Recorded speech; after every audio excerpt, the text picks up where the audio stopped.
Una coltellata in pieno petto che le ha trafitto il cuore, l'ennesimo femminicidio nel giorno in cui il mondo celebra la giornata contro la violenza sulle donne è avvenuto in questo appartamento di via Piave a Cadoneghe. La vittima è una giovane donna marocchina. Aisha aveva 30 anni, 3 figli piccoli e suo marito Gennati Abdel Fettah l'ha uccisa nella notte in preda alla gelosia.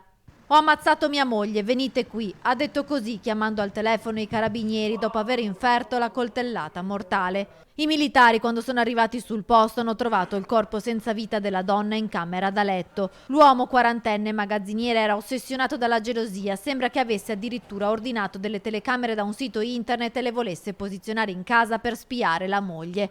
Un mese e mezzo fa, ad inizio ottobre, Aisha aveva denunciato delle minacce del marito ai carabinieri e anche ai servizi sociali del comune di Cadoneghe. Lei raccontava appunto che il marito diceva che aveva avuto la tentazione di accoltellarla nel sonno alle spalle, ma diciamo ha desistito appunto perché ha pensato ai figli. Tuttavia, dopo aver denunciato questo avvertimento inquietante, aveva ritirato la denuncia ed era ritornata a vivere con il marito e nel frattempo aveva interrotto la quarta gravidanza che aveva iniziato da poco. Una situazione difficile che tutti conoscevano e che purtroppo si è conclusa nel peggiore dei modi.